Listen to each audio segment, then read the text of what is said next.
nosotros, la ONG Sinchi-Sonco, no podríamos dejar pasar en esta oportunidad una actividad tan importante como es la de concientización. Y más que todo, en este día, que es 31 de marzo, se conmemora o se tiene en cuenta a nivel mundial la lucha contra el cáncer de colon, ¿no? Nosotros sabemos que el cáncer de colon es una de las patologías tipo oncológicas más frecuentes que tenemos a nivel mundial y nuestro país también se ubica en uno de los primeros lugares, aproximadamente el tercer lugar, tanto en varones como en mujeres, es ocupado por ese tipo de cáncer, ¿no? Vamos a ver que es uno de los más frecuentes y también es importante conocer que tiene un método de detección temprana, la colonoscopía, que vamos a ver sus indicaciones, y también es importante saber ciertos aspectos sobre los cuales nos van a ayudar a concientizar mucho más sobre la prevención, ¿no? Nuevamente hacemos hincapié en la detección temprana y cómo se va a manejar quirúrgicamente esta enfermedad. Entonces tratamos de hacer quizás todo un enfoque integral de este tipo de cáncer, ¿no? En base pues a este 31 de marzo, como menciono nuevamente, es el Día Mundial, es una actividad mundial de lucha contra el cáncer de colon.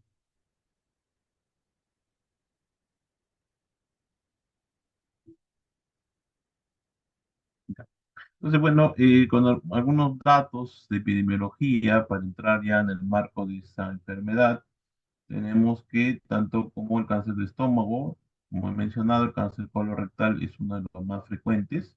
Esto basado en los datos de Globocan, ¿no? Que es una eh, entidad que nos da cuenta de cómo son los datos, cómo es el comportamiento de cada cáncer en el Perú y en el mundo, ¿no? Entonces es uno de los más frecuentes. Y lamentablemente también es uno de los más altamente asociados a mortalidad. ¿No? A pesar que estamos mencionando, tiene una prevención, o sea, conocemos cuáles son algunos factores relacionados a su ocurrencia, tiene un método de detección temprana, lamentablemente aún tiene un alto, alto índice de mortalidad, aproximadamente, en algunos datos que tenemos actuales, hasta 7 pacientes fallecen por día por esta enfermedad y nosotros debemos, desde nuestro punto, tratar de frenar esto y ser uno de los actores que podamos ampliar el conocimiento sobre este tipo de cáncer y disminuir en algo esta mortalidad. ¿No? Tenemos que el cáncer colorectal, vamos a ver en la parte general, de forma esporádica, es decir, que la persona que padece este cáncer, quizás el primer miembro de la familia en padecerlo, es lo más frecuente que va a haber, es el 80% de los casos, ¿no? Asociado a síndromes familiares en un 10% de los casos, y los casos hereditarios son 5 a 10% de los casos asociados a estos cuadros de poliposis adenomatosa familiar y cáncer colorectal hereditario no polipósico o llamado síndrome de Lynch, ¿no? Esto también es importante mencionar porque aún existe la fuerte creencia que si no tengo familiares o antecedentes familiares con cáncer, no voy a tener yo esta enfermedad y lamentablemente esto no ocurre así. Como vemos en el mayor porcentaje de los casos, es la persona, el individuo que padece este cáncer y el primer miembro de su familia. Entonces es un punto importante a considerar. No hay que confiarnos y hay que llevar todas las pautas adecuadas, tanto en prevención, detección temprana y seguimiento de esta enfermedad. Tenemos que la localización más frecuente, ¿no? Se va a dar a nivel del colon ascendente, va a ser seguido igual por el sigmoides. El recto es otra estructura anatómica que tiene un comportamiento diferente al colon. Y también, si nosotros vemos en la literatura, va a tener un comportamiento diferente si el cáncer va, eh, o- ocurre en el lado derecho del colon y otro comportamiento diferente si ocurre en el lado izquierdo del colon. Tanto para los síntomas iniciales, que van a ser diferentes, ¿no? Encontramos que el cáncer del colon derecho tiende a ser más anemizante. Uno de los hallazgos de inicio, a veces del diagnóstico, de búsqueda del diagnóstico, es la anemia en el paciente, la debilidad Y el cáncer de colon izquierdo, por el contrario, va a ser un poco más obstructivo, ¿no? Pacientes que tienen mucho más constipación, esto vamos a ampliarlo, ¿no? Puntualizando acá con el doctor Mota. Y también esta lámina es importante porque nosotros, y es en el que se basa quizás el método de detección temprana, que es la colonoscopía, porque hay una progresión ya estudiada, ya conocida, ¿no? Desde el pólipo, que puede encontrarse, ¿no? Que es un crecimiento, como ven, de la capa interna o capa mucosa del colon, y va a progresar, y algunos de ellos, ¿no? En un periodo de tiempo que puede ser quizás en unos 5 a 10 años, quizás menos, para haber factores intervinientes, a un cáncer, ¿no? Entonces tenemos toda esa progresión que si uno encuentra un pólipo, sospechoso o no, y uno lo extrae, lo estudia, y ya sabe qué tipo de pólipo es, o solamente un pólipo hiperplástico, que es un crecimiento de la mucosa, o ya tiene cambios en el microscopio, lo que llamamos nosotros displasias, ¿no? Vamos a cortar la progresión desde este pólipo, ¿no? Aparentemente, pues una lesión benigna, vamos a conocerla y algunos de ellos van a llegar a ser un cáncer invasivo. Entonces, este es el marco que he querido presentar, algo bastante genérico para poder introducirnos en el tema, ¿no? Para ampliar estos datos, hemos invitado en esta oportunidad a un colega, oncólogo médico, ¿no? Que es el doctor Rodrigo Mota. Él trabaja en el Centro Oncológico Aliada contra el Cáncer, tiene una amplia experiencia en cáncer gastrointestinal, como otros tipos de cáncer también, para que con él podamos desarrollar un tipo de conversatorio para ampliar ciertos datos precisos desde su punto de vista que nos van a ampliar el conocimiento que tengamos sobre el cáncer de colon. Asimismo, también les invito a que por el chat dejen sus preguntas, ¿no? Y eso nos permita conocer sus inquietudes y hacerlo de esta forma lo más coloquial posible y que queden ciertos puntos fijos, que no se queden con las dudas que puedan tener, que no se queden con los temores que puedan tener de alguna duda, porque eso es, la parte gastrointestinal siempre está asociada a varios síntomas que nosotros podemos tener, que en el mayor porcentaje puede estar dado también por temas inflamatorios, temas relacionados con la alimentación, pero también hay ciertos síntomas que nos van a orientar que hay que hacer algunos estudios adicionales, ¿no? Entonces, dejo de compartir. Rodrigo, te doy las buenas noches. Te agradezco nuevamente por estar apoyando a nosotros en esta actividad de concientización, en este caso, en este día tan importante como es el Día Mundial de la Lucha contra el Cáncer de Colon. Y quería consultarte en tu experiencia, de todas maneras, para ir ampliando quizás, pues, una de las primeras consultas más frecuentes que se hacen sobre estos factores hereditarios que quizás no se tiene muy claro, quizás no son los más frecuentes también el cáncer de colon, pero que también es importante conocer para enmarcar qué personas de repente, si nosotros planteamos que la colonoscopía es un examen que se va a desarrollar o es un examen que se debe realizar a partir de los 45 años, qué personas de repente tienen que seguir un tipo de estudio diferente o enfoque diferente, basados quizás en estos riesgos mayores asociados a algunos de estos síndromes familiares, ¿no? ¿Qué tal, doctor? Buenas noches. Primero que todo, gracias por la invitación. No sé si de repente pudiese cargar los slides que le acabo de mandar. Disculpe. A ver, sí te lo estoy cargando para que lo poder hacer la presentación. De repente para hacerlo más enfocado, ¿no?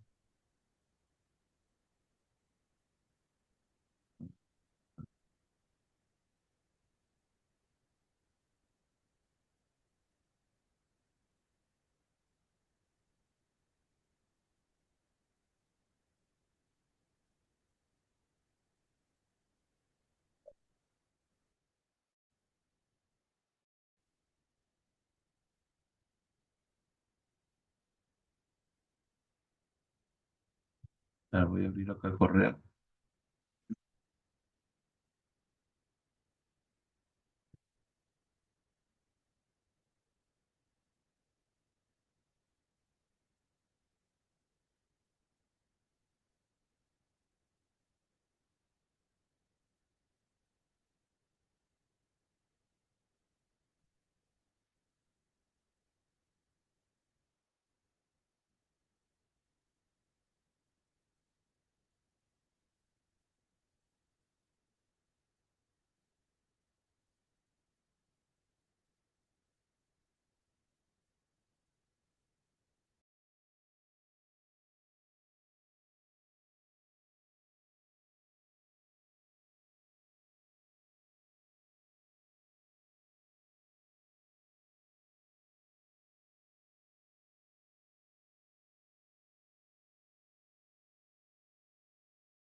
Hola, buenas noches, ¿qué tal?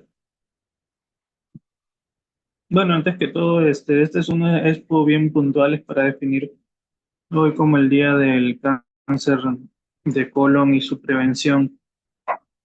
En verdad, disculpen, y espero que se pueda ver bien la diapositiva, sino que por problemas de conexión de repente no lo puedo hacer directamente yo, gracias, doctor Gil. Y simplemente nuevamente para agradecer la oportunidad de hablar sobre la prevención, lo que es en verdad el único camino para poder intentar ir contra este mal. En general, el cáncer de colon, el cáncer de pulmón, melanoma, etcétera, todos tienen algo en común. Hay muy poca actividad preventiva en nuestro país. Somos un país con poca cultura en lo que es prevención del cáncer y justamente uno de los puntos es porque nadie espera de que el cáncer ataque a las personas jóvenes. Y eso es no solamente un punto de los pacientes, sino es también un punto de los mismos médicos. Ya, paciente, por ejemplo, que viene con dolor abdominal, sangrado rectal o cambio en el hábito evacuatorio de 40 años, 50 años, el médico no piensa que puede ser cáncer, ¿ya? Y ese es un detalle importante. Acá en el primer slide nosotros ponemos de que el cáncer es una de las principales causas de muerte, el cáncer de colon es una de las causas principales de muerte directa en Estados Unidos. Estados Unidos siendo un país industrializado, una parte del mundo donde hay una fuerte cultura de prevención. Y aún así es una de las neoplasias que más mata. ¿Por qué? Porque como ustedes pueden ver en la foto, el cáncer de colon, el cáncer colorectal en general y el cáncer en general de todo el tracto gastrointestinal desconoce mucho lo que es la edad. Uno puede decir que en la literatura uno encuentra con mayor frecuencia los mayores de 50 años, con un pico entre los 60 y 65 años, pero como ustedes pueden ver ahí, las personas que están en esa foto, todos ellos eran pacientes jóvenes. Todos ellos en verdad tenían hasta, podríamos decir, un estatus socioeconómico alto.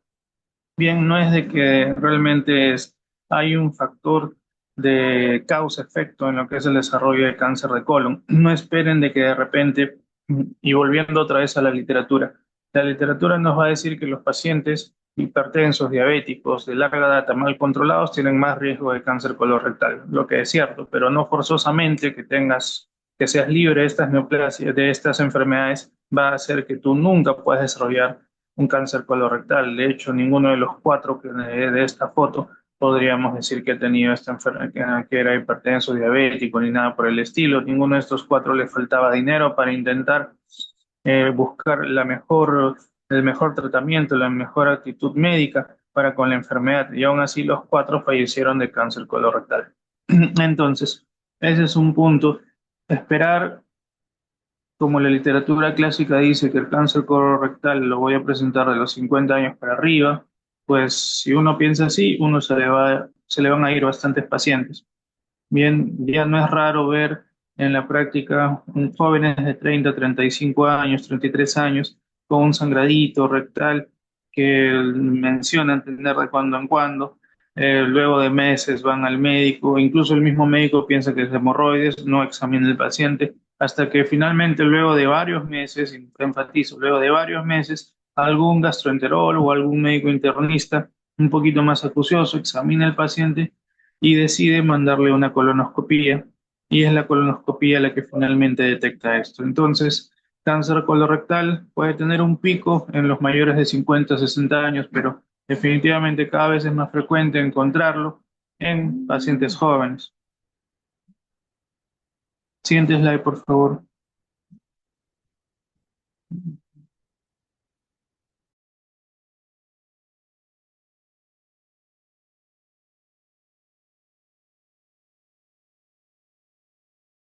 Y esto simplemente para reforzar lo que el doctor ya estaba mencionando. Esto es para reforzar lo que el doctor estaba mencionando. El cáncer colorectal en el mundo. Este, Como pueden ver, en realidad el cáncer colorectal está entre las causas más frecuentes de tumores en todo el mundo.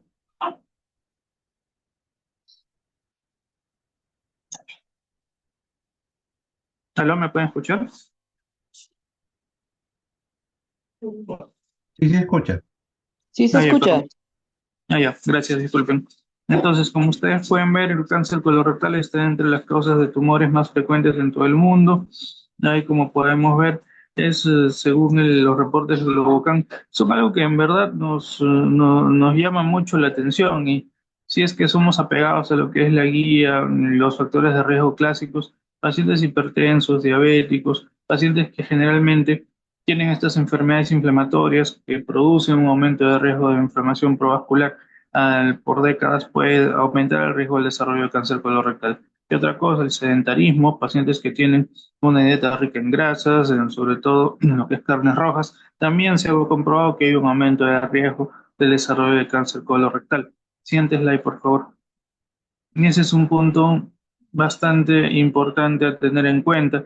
Y como también nosotros podemos ver ahí, si bien el cáncer colorectal es una de las causas de muerte más frecuentemente en países industrializados, como vimos en nuestro primer slide, entonces nosotros vemos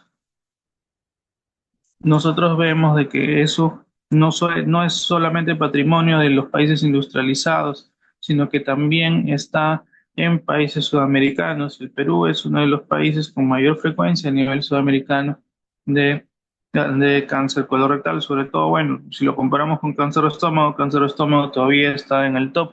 De hecho, somos el top 2 de neoplasias gástricas en Sudamérica y estamos en el top 15 a nivel mundial. Bien, mucho de esto tendrá que ver con el Helicobacter pylori, pero es motivo de otra charla, de otro mes. El siguiente slide, por favor.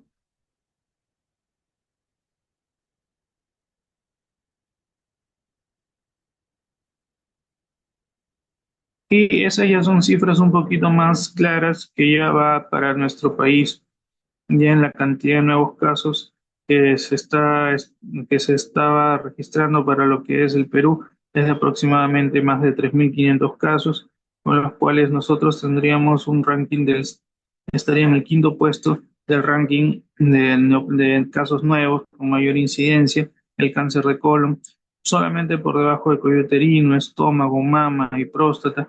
Tener en cuenta de que cáncer de colon y cáncer de mama son neoplasias que mundialmente hablando van a ser las más frecuentemente encontradas, solamente que su mortalidad no va a ser la más importante, ya que son principalmente encontradas en estadios tempranos, y ese es otro punto. Estos neoplasias son mucho más frecuentes que colon, pero colon por lejos mata más. ¿Y por qué mata más? Porque hay una cultura de prevención de cáncer de mama y la mamografía, la ecografía mamaria en las jóvenes y mamografía en las mayores de 50 años son prácticas más instauradas. El autochequeo de la mujer de la mama y en la axila es también una práctica más instaurada. Que el paciente varón a cierta edad busque un urólogo para el estudio específico o el estudio con el PSA en sangre también es una práctica ya más instaurada. Entonces vemos que si bien mama y próstata siempre han sido más frecuentes y realmente lo van a seguir siendo los más frecuentes, la cantidad de pacientes que se van a encontrar con enfermedades tempranas va a ser mucho mayor y por eso simplemente van a tener incidencias altas, pero una mortalidad más baja, mientras que colon todavía no hay una cultura de cómo hacer el despistaje. Y ese también es otro punto. El cáncer de estómago, por ejemplo, en nuestro país es el más mortal, es el tercero en frecuencia, pero es el más mortal. Y el estómago de verdad amerita otro mes completo de charla, hasta 2, 3 días de charla, porque nuestro país es una de las neoplasias, o hasta los últimos registros, es la neoplasia que causa mayor cantidad de cáncer directa de muerte directa por cáncer en el Perú. Y cuello uterino es lo que se espera, es de que con la aplicación de las vacunas contra el PVH, la cantidad de casos vaya disminuyendo, por lo cual se espera de que en los próximos 5 años estas cifras disminuyan y hasta cáncer de cuello uterino salga del top 5. Ahora, eso quiere decir que colon va a seguir en ascenso. ¿Y por qué? Eso lo vamos a ver. Siguiente slide, por favor, doctor.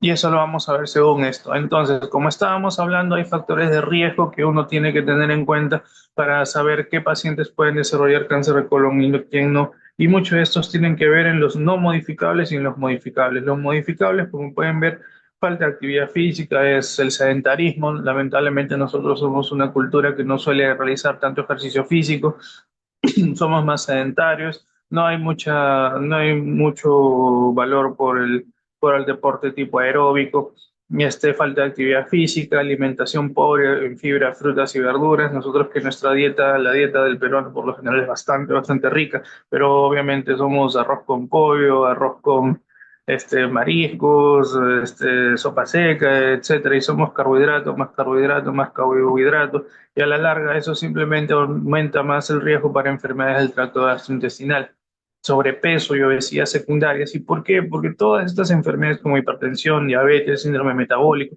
la obesidad, son enfermedades que a la larga terminan aumentando el estado proinflamatorio del cuerpo y terminan desarrollando o aumentando el riesgo de desarrollo de una neoplasia del tracto gastrointestinal. Consumo de alcohol y tabaquismo, que se ha demostrado que son factores de riesgo para el desarrollo de múltiples neoplasias, entre ellas, como ya hemos visto, el cáncer colorectal.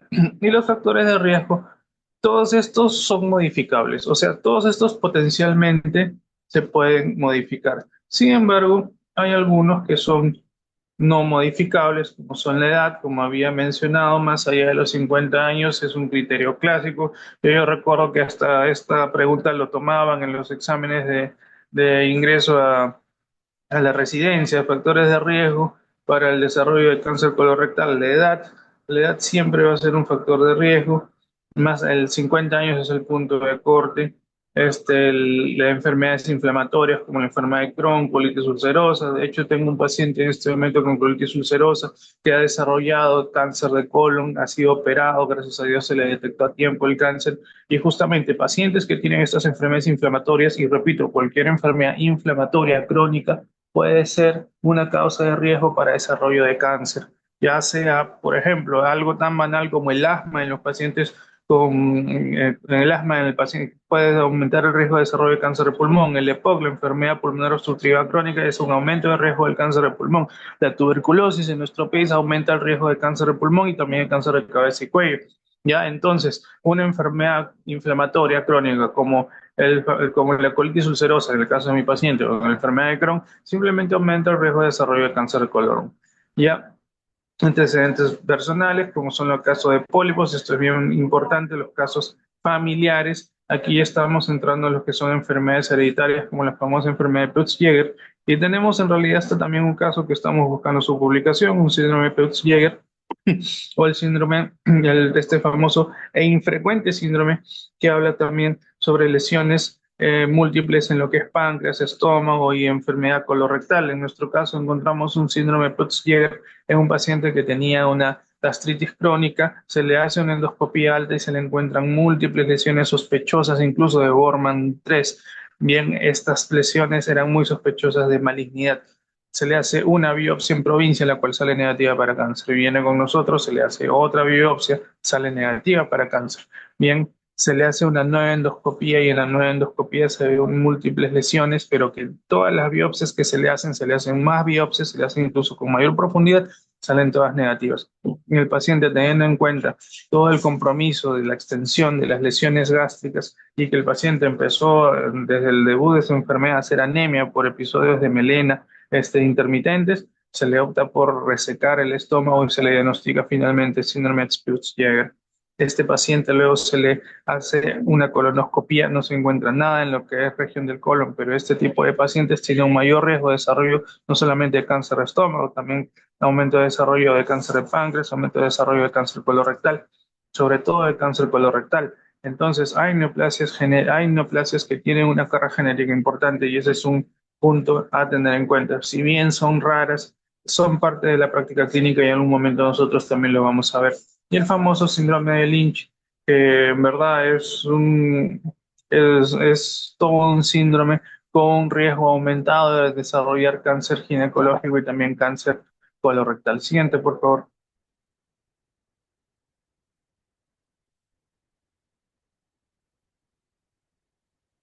Es simplemente un riesgo con lo que respecta a los factores de riesgo.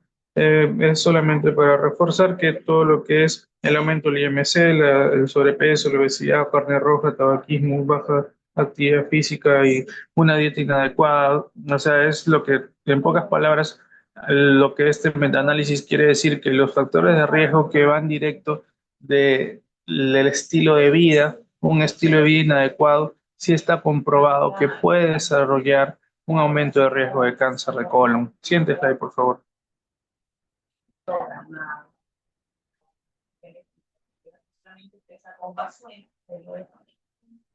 Y esta es la histología que en verdad se ve bastante lindo, pero a la izquierda pueden ver cómo es una mucosa de colon normal.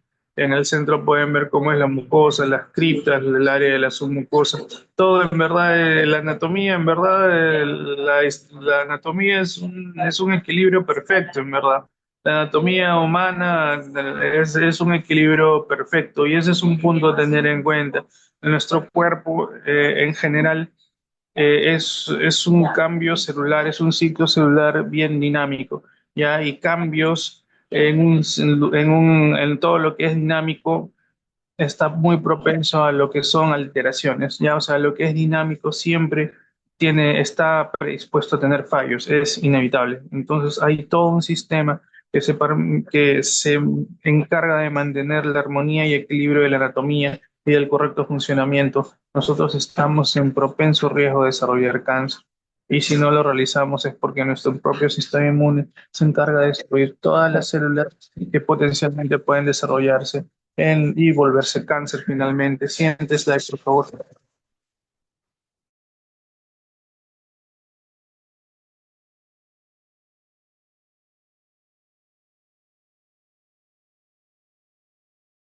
Y ahí vemos cómo, y ahí vemos cómo nosotros vemos lo que es la tergiversión de correcta anatomía. Vemos en la parte superior un carcinoma de colon de bajo grado y abajo un carcinoma de alto grado. Vemos lo que es la distorsión celular, vemos lo que es el infiltrado linfocitario, el infiltrado tumoral. Vemos y comparamos justo con la correcta disposición celular, toda una distribución en el slide anterior, como veíamos todo en perfecto equilibrio, perfecta armonía, todas las células que en una disposición regular, prácticamente dibujadas, prácticamente como de libro, podríamos decir. Y aquí vemos cómo simplemente el cáncer se encarga de destruir completamente lo que es el área de la mucosa, la submucosa, con un infiltrado inflamatorio de fondo que se encuentra en neoplasias. Y vemos cómo simplemente la arquitectura glandular se pierde completamente su forma y permite el desarrollo y la identificación del cáncer. Siguiente diapositiva, por favor.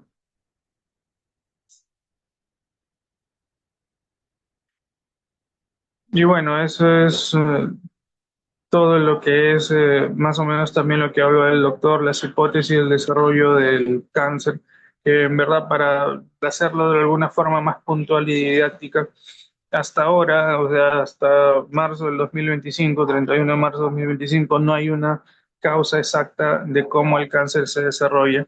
Y este slide en verdad es muy lindo porque permite sacar dos conclusiones. Número uno,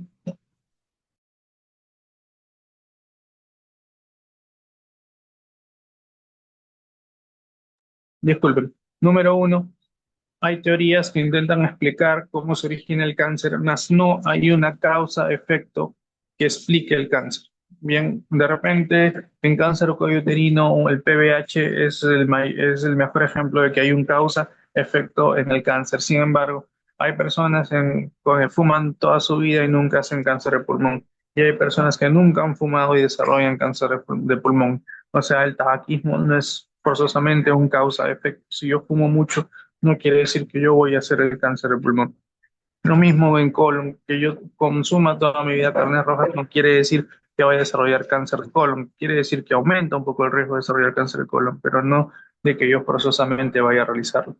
Y si bien hay teorías de factores asociados o factores de riesgo, también hay teorías que todos los factores de riesgo predisponen al desarrollo de cáncer de colon, pero a través del desarrollo de mutaciones. Y aquí lo que podemos ver son dos teorías, dos hipótesis del desarrollo, que una es la inestabilidad cromosómica en la parte superior, en la primera hipótesis, y la segunda, la inestabilidad microsatelital. De repente, para no profundizar demasiado, simplemente hay que tener en cuenta que la activación o la alteración secundaria de diferentes factores de riesgo lleva a mutaciones, al desarrollo de mutaciones que con el tiempo, con los años, van alterando la mucosa, así como tan bonita la mucosa de colon hemos visto, esta belleza de mucosa va alterándose, formando adenomas, o sea, es la distorsión de la arquitectura normal y el desarrollo de mutaciones como el KRAS o el BRAF permite que estos adenomas vayan aumentando en tamaño, vayan aumentando el grado de inflamación, el grado de distorsión y de la arquitectura celular y poco a poco formen el cáncer para que de que un adenoma pase a carcinoma no se da en semanas, de hecho ni siquiera se da en meses, muchas veces pasan años. Por eso es muy necesaria la prevención, porque paciente que intentamos hacerle un sistema preventivo adecuado, se puede encontrar el cáncer incluso antes que este sea cáncer, o se puede encontrar el cáncer cuando este está en un estadio temprano. Y eso es lo importante. Esto es lo importante y vital de conocer la fisiopatología de este slide. O sea, el cáncer es prevenible. Y si nos ajustamos bien a un sistema preventivo, podemos salvar pacientes. Siguiente slide.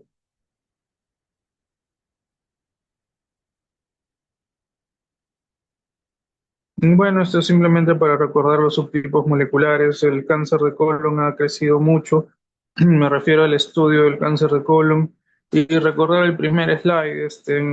Por ejemplo, el actor de Pantera Negra, Chadwick Boseman, murió sin siquiera tener 45 años. Ya una persona con todo el dinero del mundo, con todo el dinero del mundo, pero que a pesar de eso no pudo curarse del cáncer.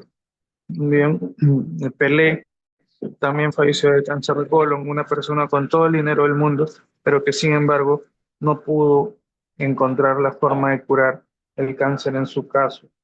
Así tenemos muchos ejemplos, también el cantante Jarabe de Palo, un cantante joven, una persona joven, menor de 45 años, que fue diagnosticado y falleció de esta enfermedad. Y justamente actualmente se conocen varios tipos moleculares de cáncer de colon, los cuales están funcionando actualmente como campos genéticos para poder desarrollar nuevas drogas para el tratamiento. Aquí podemos hablar de los cuatro subtipos: canónico, metabólico, mesenquimal y el de inestabilidad microsatélite.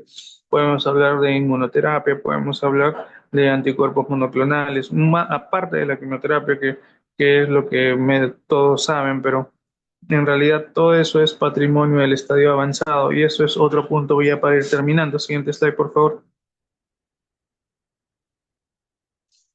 Esto es simplemente para ir terminando, no, el tiempo de vida que ustedes pueden ver ahí.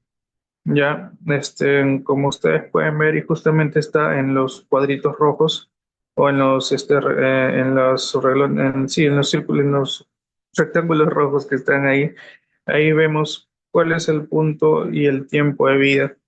Bien, mucho depende del tiempo de vida y mucho depende del momento en el que uno está detectando o encontrando el cáncer. Siguiente slide, por favor. La mayoría de neoplasias malignas son identificadas cuando ya son en estadio clínico 4. De hecho, el 70-75% de los pacientes ya que son diagnosticados con cáncer de colon, el cáncer es encontrado en estadios avanzados. O sea, es brutalmente alto la tasa de frecuencia de cáncer. Así que la siguiente pregunta sería, ¿en qué pacientes yo tendría que buscar el cáncer? ¿En qué pacientes tendrían mayor riesgo para desarrollo de cáncer de colon?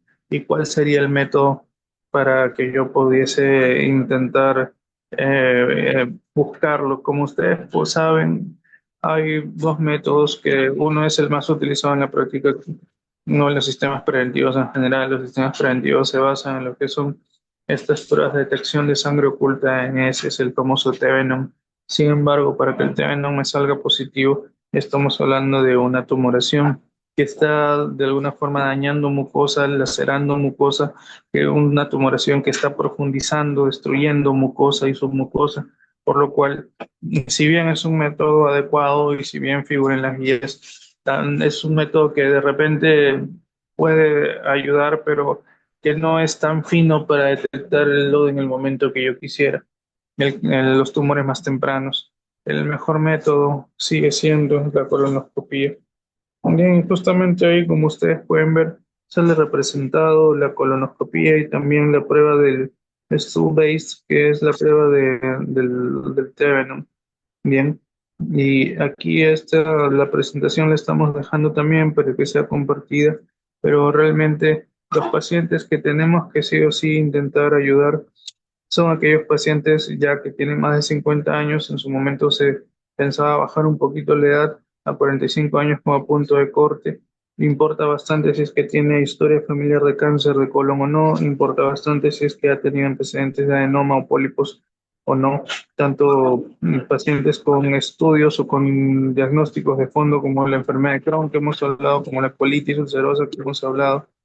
Entonces, todo eso va de alguna forma a individualizar el tipo de evaluación, pero en realidad la mejor forma de hacerlo, y si bien este cuadro es extenso, la mejor forma siempre va a ser la colonoscopia. Bien, siguiente slide, por favor.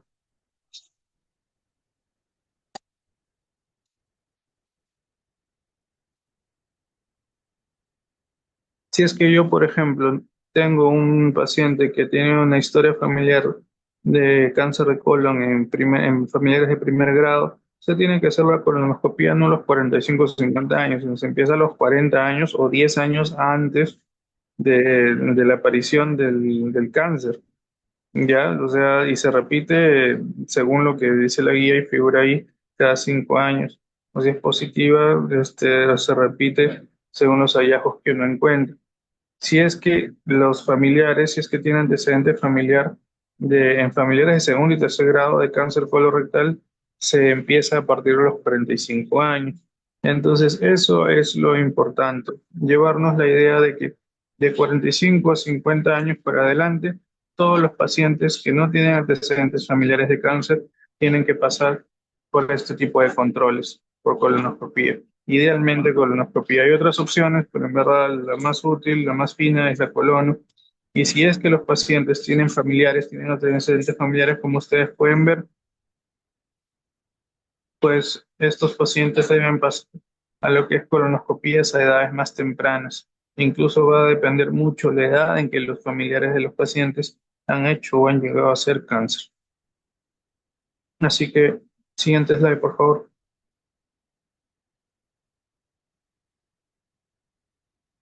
No, no, eso es la clínica. Siguiente slide, por favor.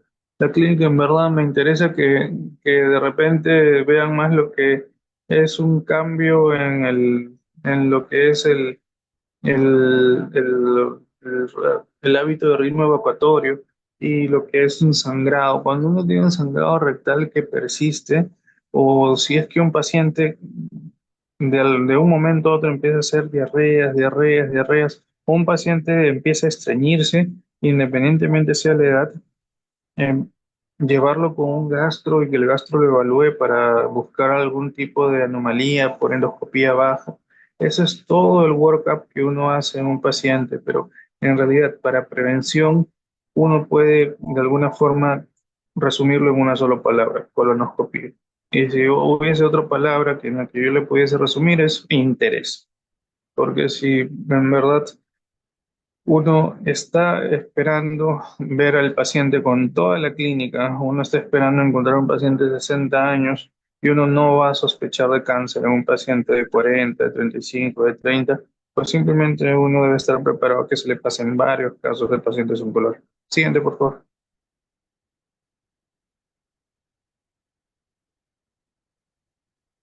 No, esto simplemente es para hacer el estadiaje. Siguiente, por favor.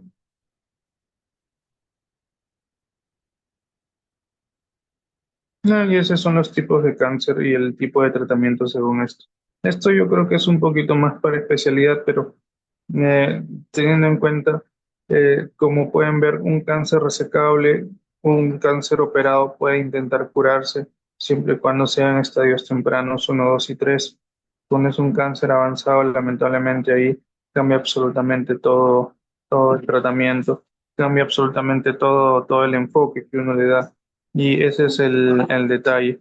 Recordar que en verdad si somos reales con nuestro quehacer, con las cosas que hacemos, pues simplemente recordamos que en verdad nosotros tenemos o trabajamos, vivimos, laboramos en un país que todavía está en vías de desarrollo y por ende, lamentablemente, vamos a tener un gran problema en lo que es salud, en lo que es tratamiento preventivo, en lo que es campañas de promoción. Yo felicito la iniciativa de la ONG para intentar impulsar la prevención, porque la prevención en verdad es lo que va a ayudar a los pacientes y es el mejor arma de salud pública para intentar frenar el cáncer. El cáncer es costoso, es tratamiento, las cirugías, los procedimientos son carísimos, son costosísimos y cada vez hay más problemas en la parte pública y en la parte privada.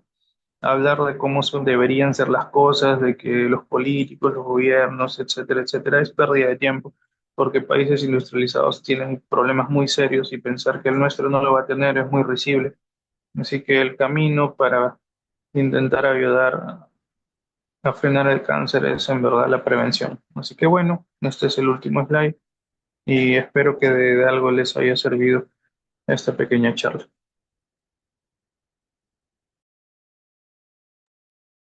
Muchas gracias, Rodrigo, por esta interesante charla y con bastante aporte porque hay bastantes datos bastante precisos sobre los diferentes tópicos pues que tiene esta enfermedad. No es una enfermedad compleja, es una enfermedad amplia, pues hay disertaciones pues más académicas, pero siempre nosotros vamos a concientizar desde la prevención y detección temprana como un punto fuerte, ¿no? Sabemos que existe pues lamentablemente, esto es algo que se menciona bastante, una pobre cultura de prevención, porque lamentablemente estamos acostumbrados a acudir a tratarnos a un especialista y muchas veces se pierde en el camino mucho tiempo entre uno y otra consulta, entre uno y otro examen para llegar a un diagnóstico, pero mucho antes de que ya tengamos los síntomas, que es cualquier síntoma digestivo gastrointestinal persistente, en el caso de colon, que haya sangrado con las deposiciones, que haya cambios en los ritmos evacuatorios, estreñimiento, diarrea, que haya alguna molestia o dolor en la zona inferior. O sea, hay síntomas que antes no se tenían, ¿no? De repente se están agregando, de repente uno modifica ciertos hábitos de alimentación y estos síntomas persisten. Hay que ir adecuadamente al especialista, ya de repente hacer un diagnóstico de alguna patología inflamatoria que es importante tratar a tiempo, puede ser infecciosa también, o no descartar un cáncer, ¿no? Antes de que esto pueda darse estos síntomas, hemos visto las edades en las cuales hay que hacer la colonoscopia, que es el examen por defecto, el gol estándar para la detección temprana, ¿no? Sabemos que existen estos pólipos y algunos de estos van a progresar por diversos factores que principalmente están dados en la actividad modificable que nosotros vamos a poder tener que cambiar los estilos de vida, con los que más afectan, que existan mutaciones genéticas y puedan dañar algunas de nuestras células en su interior, en este caso en el colon, y llegar a formar un cáncer, ¿no? Y va a haber factores no modificables que nosotros pues no podemos tener mucha acción, pero sí el más alto porcentaje está dado de los modificables, y entonces hay que tomar esta cultura también de la prevención. También es importante ver que para nosotros, los cirujanos, encontrar un cáncer, pues, inicial o pequeño, va a dar mejor pronóstico de vida a nuestro paciente. Vamos a tener que realizar cirugías menos amplias y de todas maneras con un mejor índice de sobrevida, que es lo que nosotros queremos impactar en nuestro paciente, y de tiempo de vida libre de enfermedad mayor también, o sea, va a ser mayor el tiempo que se estima si nosotros podemos superarlo también en estudios clínicos tempranos, ¿no? Cuando el paciente va de acuerdo a un manejo quirúrgico, ¿no? Si ya tenemos estudios clínicos avanzados, va a ir el paciente a tratamiento sistémico y quizá alguna cirugía paliativa, pero ya nuestro pronóstico cambia y varía, ¿no? Entonces, esos porcentajes también se encuentran alterados, ¿no? Porque lamentablemente pues un 75% de los cánceres se encuentran ya con síntomas, ya en estadios clínicos avanzados, y solo un 25% en estadios clínicos tempranos, que es donde nosotros buscamos encontrar un cáncer, ¿no? Entonces agradezco nuevamente a Rodrigo por su amplia disertación, por su gran experiencia en poner pues las cosas claras para que nosotros podamos llevarnos un poco más de lo que complejo que es el cáncer, tener los datos un poco más claros sobre él y poder nosotros también difundir, ¿no? Quitar el miedo, ese temor a la colonoscopía. Debe ser un examen hecho con la sedación adecuada, con la analgesia adecuada, para que el paciente lo lleve de la mejor forma posible, ¿no? Es quizás un poco engorroso, molesto la preparación con laxantes, ¿no? Que se debe hacer 1 o 2 días antes de la colonoscopía, pero realmente, pues, si nosotros vemos que esto puede tener un impacto real en el diagnóstico, en la sobrevida que tengamos, vamos a tener que realizar, ¿no? Entonces, si no hay más dudas, más consultas que pueda haber, ¿no? Damos por concluida la charla, agradeciendo nuevamente al doctor Mota por su participación y a todos los que han podido participar o conectarse el día de hoy. Igual esta charla siempre nosotros la tenemos en video, la difundimos a través de nuestras redes sociales y para que se siga promoviendo y se siga difundiendo más sobre esta enfermedad, ¿no? Muchas gracias nuevamente y nuevamente a concientizarnos este 31 de marzo, Día Mundial de la Lucha contra el Cáncer de Colon. Hasta luego, doctor. Gracias por la invitación y hasta la próxima. Gracias nuevamente. Nos vemos. Hasta luego con todos. Buenas noches. Hasta luego.